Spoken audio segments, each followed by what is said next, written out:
राघव ने मुझे पाने के लिए सिर्फ धनुष तोड़ा था, अब उन्हें रावण का घमंड तोड़ना होगा। राम भक्त हनुमान के सामने जानकी द्वारा कहा गया यह संवाद ही आदि पुरुष की कहानी का सेंट्रल थीम है और बचपन से हम रामायण और राम लीलाओं में राघव द्वारा न्याय पर न्याय की जीत वाली इस महान गाथा को देखते, सुनते और पढ़ते आए हैं। तो दोस्तों, आज हम एक्सप्लेन करने वाले हैं आदि पुरुष मूवी को। आदि पुरुष यानी भगवान विष्णु को कहा जाता है। लंबे समय तक स्वयं भगवान विष्णु भी इस बात से अनजान थे कि वो ही इस ब्रह्मांड के आदि पुरुष है। विष्णु के राम अवतार की कहानी फिल्म आदि पुरुष के माध्यम से दुनिया को बयां होने जा रही है और प्रभास की ये फिल्म सिर्फ पैन इंडिया नहीं है बल्कि वर्ल्ड वाइड रिलीज हुई है। तो एक्सप्लेनेशन शुरू करते हैं और अगर वीडियो अच्छा लगे तो वीडियो को लाइक जरूर कीजिएगा और इसी तरह के वीडियोस पाने के लिए आप हमारे चैनल को भी सब्सक्राइब कीजिएगा ताकि आपको इसी तरह के लेटेस्ट और फ्रेश कंटेंट मिलते रहे। तो फिल्म की कहानी की शुरुआत महर्षि वाल्मीकि की रामायण की तर्ज पर ही होती है, जहाँ राम सिया राम गीत के माध्यम से बैकड्रॉप में राम और सीता का विवाह कैकेयी द्वारा राजा दशरथ से 2 वचन की मांग और राम सीता लक्ष्मण का वनवास, छोटे भाई भरत द्वारा बड़े भाई की पादुकाएं ले जाने जैसे सीन दिखाए गए हैं। और फिर गीत खत्म होते ही नजर आता है रावण, जो बर्फीले चट्टानों के बीच तपस्या कर रहा है और मांगने पर भी अमरता का वरदान ना देने वाले ब्रह्मा रावण से प्रसन्न होकर उसे ये वरदान दे देते हैं कि देव या दानव के हाथों तुम्हारी मृत्यु नहीं होगी,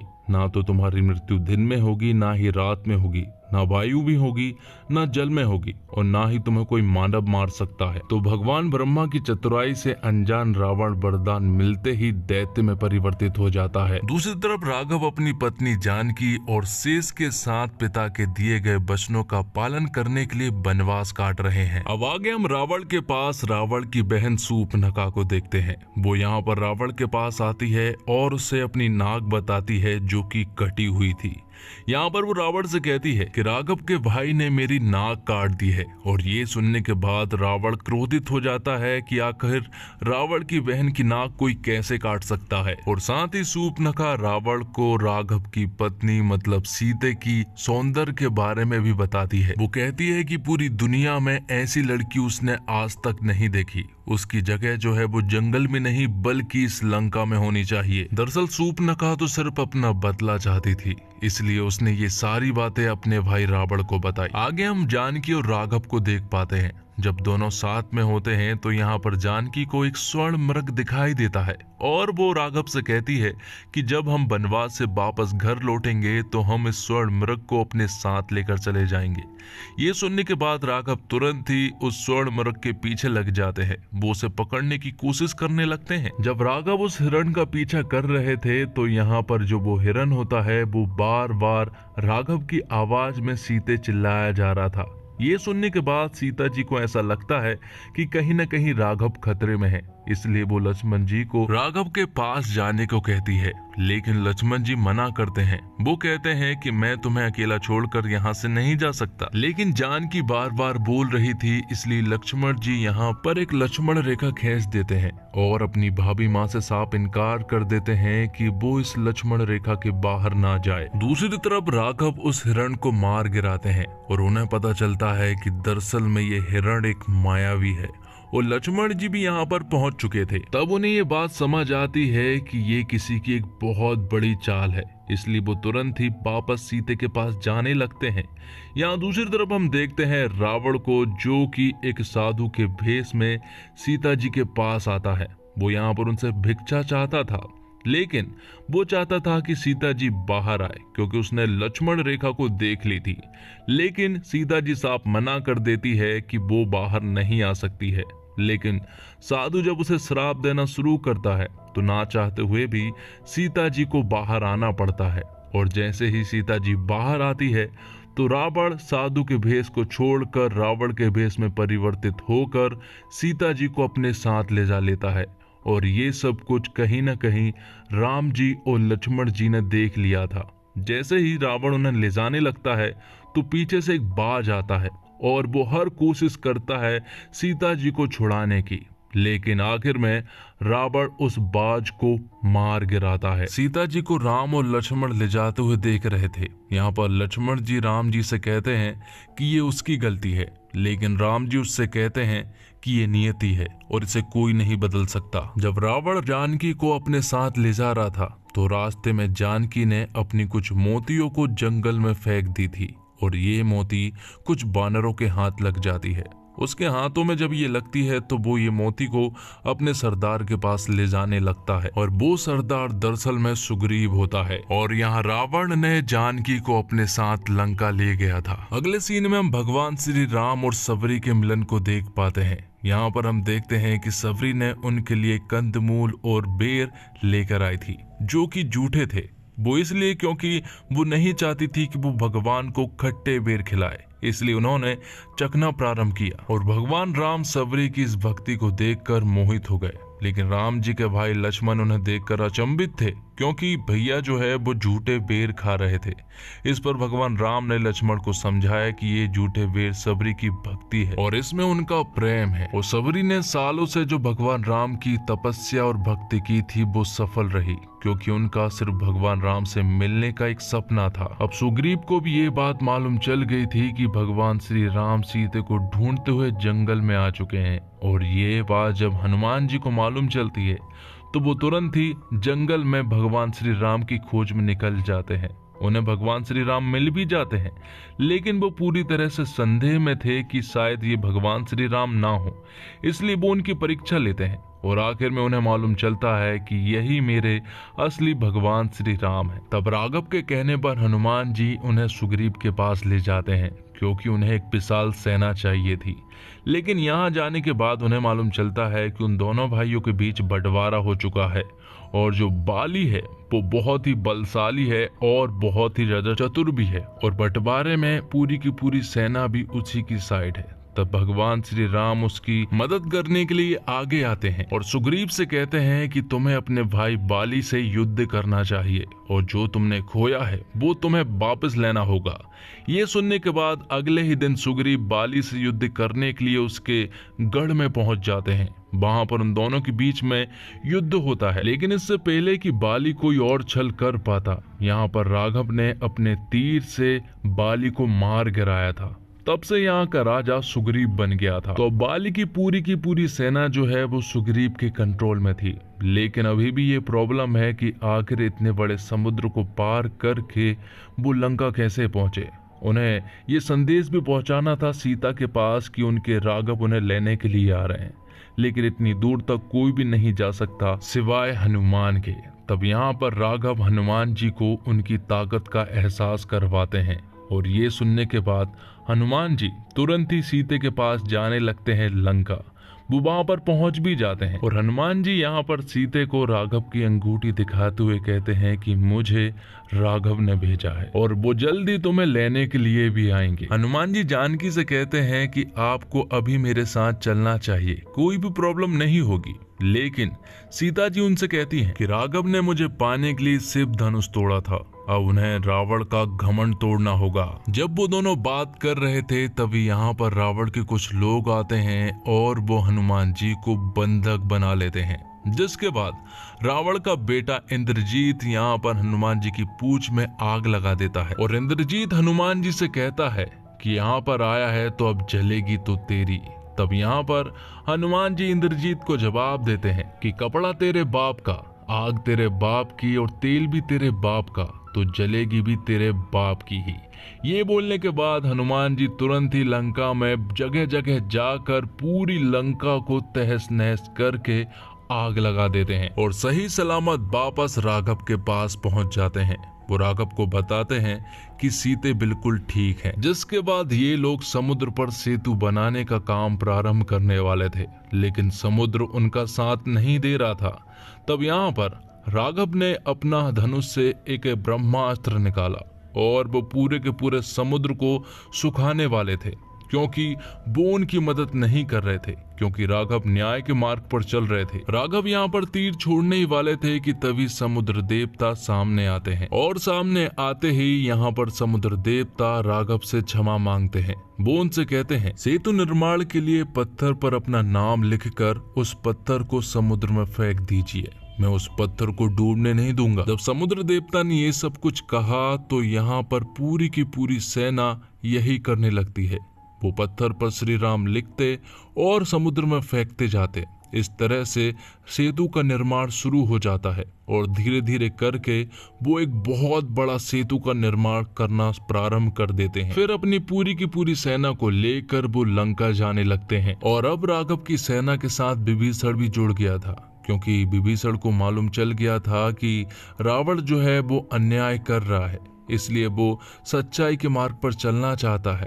इसलिए विभीषण राघव के साथ हो जाता है और हर वो बारीक चीज वो रावण के बारे में राघव को बता देता है जो कि उन्हें जानना चाहिए। तो राघव की सेना जैसे ही लंका पहुंचती है तो वहां पर अगले दिन युद्ध प्रारंभ हो जाता है। ये युद्ध बहुत ही कमाल का था, जिसमें रावण की पूरी फौज राघव की सेना के ऊपर अटैक करती है। लेकिन आखिर में इस युद्ध का परिणाम ये निकलता है कि इंद्रजीत के नाग अस्त्र से यहाँ पर लक्ष्मण जी को वो डस लेता है, जिससे कि उनकी जान जाने लगी थी और अब उनके बचने का कोई भी रास्ता नहीं था। और ये सब कुछ भगवान श्री राम होता हुआ नहीं देख सकते और इसका उपाय सिर्फ एक ही इंसान बता सकता है और वो था विभीषण। विभीषण यहाँ पर राघव को बताता है कि लक्ष्मण जी को बचाने का सिर्फ एक ही तरीका है और वो है संजीवनी। इसके बारे में हमने बहुत सुना है, लेकिन ये बहुत दूर एक पर्वत पर स्थित है और उसकी पहचान करना भी बहुत मुश्किल है। हनुमान जी को उनकी पहचान तो करा दी जाती है, लेकिन जैसे ही वो उस पर्वत पर पहुंचते हैं तो वहां पर ऐसे कई सारे संजीवनी की तरह दिखने वाले पौधे थे और हनुमान जी ऐसा कोई भी रिस्क नहीं लेना चाहते थे कि जिसकी वजह से लक्ष्मण जी की जान जाए। इसलिए वो पूरे के पूरे पर्वत को ही उठा ले आते हैं जहां पर संजीवनी की पहचान की जाती है और उसकी जड़ी बूटी से वो लक्ष्मण जी को बचा लेते हैं। अब आगे ऐसी कोई भी गलती ना हो, इसलिए युद्ध की वो प्लानिंग करने लगते हैं। विभीषण यहाँ पर राघव को बताता है कि इंद्रजीत को रोकने का सिर्फ एक ही तरीका है, क्योंकि इंद्रजीत उनके ऊपर बहुत भारी पड़ रहा था। वो उन्हें बताता है स्वर्ण झील के बारे में कि अगर इंद्रजीत स्वर्ण झील में एक बार स्नान कर लेता है उसके बाद उसे हराना असंभव है। इसलिए अगर उसे हराना है तो हमें स्वर्ण झील में जाने से पहले ही उसे पानी में ही मारना होगा। साथ ही विभीषण यहाँ पर रावण के यज्ञ के बारे में भी बताता है कि अगर वो यज्ञ पूरी तरह से सक्सेसफुल हो गया तो वो बहुत ही ज्यादा शक्तिशाली हो जाएगा। साथ ही यहाँ पर विभीषण कुंभकर्ण के बारे में भी बताता है। वो कहता है कि कुंभकर्ण इतना ज्यादा शक्तिशाली है कि वो पूरी पृथ्वी को अपनी हाथ से ही घुमा सकता है, लेकिन प्रॉब्लम ये है कि वो सिर्फ 6 महीने में ही जागता है, लेकिन किसी कारणवश उसे उठाया जा सकता है। जिसके बाद युद्ध प्रारंभ होता है और राघव की पूरी सेना 3 तरह से अटैक करना शुरू करती है, जहां पर एक टुकड़ी इंद्रजीत के पास जाती है जिसका नेतृत्व लक्ष्मण जी कर रहे थे, जिनके साथ सुग्रीव और विभीषण भी शामिल थे। दूसरी तरफ रावण ने कुंभकर्ण को भी जगा दिया था, तो यहाँ पर हनुमान जी भी कुंभकर्ण से लड़ रहे थे, लेकिन कुंभकर्ण कहीं ना कहीं हनुमान जी के ऊपर भारी पड़ रहा था। जिसके बाद हम देखते हैं इंद्रजीत और लक्ष्मण जी की फाइट को। यहाँ पर लक्ष्मण जी ने इंद्रजीत को पानी के अंदर लेकर उसे मार दिया था। साथ ही यहाँ पर कुंभकर्ण ने पूरी के पूरे सेना के बीच उत्पात मचा के रखा था। ये देखने के बाद राघव जी ने एक बाण से कुंभकर्ण को मार गिराया था। अब आखिर में सिर्फ रावण बचता है और रावण हर बार ऐसा करता है कि वो शुरुआत में युद्ध करने के लिए नहीं जाता है, पहले वो अपने भाई और सेना को आगे करता है और आखिर में अपनी एंट्री लेता है। और रावण को इस फिल्म में बहुत ही ज्यादा शक्तिशाली दिखाया है। उसके अंदर इतनी सारी सुपर पावर है कि मार्वल का कोई सुपर हीरो भी उसके सामने फेल रहे। और अगर ये असली रावण की बात हो रही है तो सचमुच ही सारे सुपर हीरो फेल हैं, लेकिन इनके ऊपर सुपर हीरो का भी एक सुपर हीरो है जिसको हम भगवान श्री राम कहते हैं। आखिर में राघव और रावण का युद्ध दिखाया जाता है, जो कि काफी एपिक बैटल था, लेकिन आखिर में भगवान श्री राम रावण को मारने में कामयाब हो जाते हैं और आखिर में अपनी जानकी को राघव छुड़ा लाते हैं। तो दोस्तों, बहुत कठिन होता है, कठिन समय में भी सहज रहना, सरल बने रहना उसमें भी दुष्कार है, विशेषकर तब जब पिता राज रहा हो, भाई हर बात मानने को तैयार रहता हो और पत्नी का सुख इसी में हो कि वह वही रहे जहां पति की छाया रहे। राम कथा मनुष्य को सहज होना सिखाती है। ये यह भी सिखाती है कि तमाम धन संपत्ति, सुख, ऐश्वर्य आदि पाकर भी सरल बने रहना हो तो इसकी कुंजी कहाँ है। और ये कहानी राम, सीता, लक्ष्मण, हनुमान और रावण की कहानी नहीं है। ये कहानी उन्होंने राघव, जानकी, शेष, बजरंग और लंकेश की बुनी है। और इंटरवल तक ही फिल्म सुंदर कांड पार कर जाती है और इसके बाद का लंका कांड अपने आप में किसी कांड से कम नहीं है। और आदि पुरुष इस साल की सिनेमा प्रेमियों के लिए रामायण के रूप में एक तोहफे के रूप में पेश की गई है। राम सीता की कहानी को डायरेक्ट ओम रावत ने थोड़ा मॉडर्न टच देने का प्रयास किया है और शायद यही वजह भी है कि फिल्म तमाम तरह की हाई वीएफएक्स और कंप्यूटर जनरेटेड इमेज से लवरेज दिखती है। और फिल्म का सबसे मजबूत पक्ष इसका वीएफएक्स है। हालांकि वीएफएक्स का इस्तेमाल इतना ज्यादा है कि एक पॉइंट पर यह कहानी और किरदार दोनों पर हावी हो जाता है। रावण रामायण का विलन था, लेकिन उसकी छवि में कोई सकारात्मक पक्ष में हमने अब तक की रामायण में देखे हैं। आदि पुरुष का रावण आज के दौर का विलन सा लगता है। सोने की लंका का प्रेजेंटेशन हम भारतीयों के लिए आकर्षक और कोहतुल जैसी रही है, लेकिन यहाँ उस लंका को देखकर डर लगता है। रावण का सांप से मसाज करना थोड़ा अल्ट्रा मॉडर्न प्रेजेंटेशन है। हाँ, फिल्म में कुछ सीन ऐसे हैं जिसका विजुअल इफेक्ट देखकर आप स्क्रीन से नजर नहीं हटा पाएंगे। खासकर आखिर में राम और रावण की लड़ाई, वो 15 मिनट का ट्रीट सा है। और फिल्म का म्यूजिक बैकग्राउंड दमदार है। राम सेतु बनाने के दौरान जिस तरह से म्यूजिक का इस्तेमाल होता है वो रोंगटे खड़ा करता है।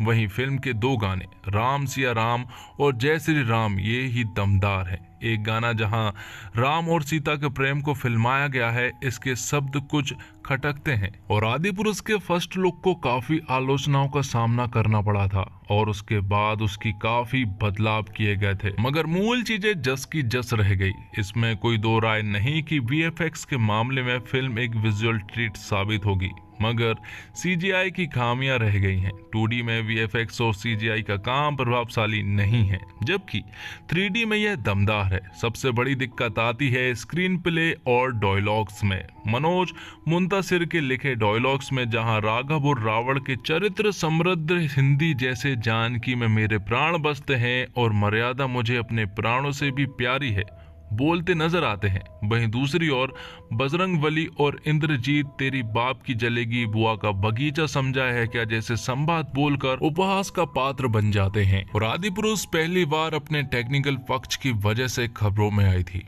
टीजर के बाद लोगों ने शिकायत की कि ये क्या वीएफएक्स है। मेकर्स ने समय लिया, बोले वीएफएक्स को सुधार कर पिक्चर रिलीज करेंगे।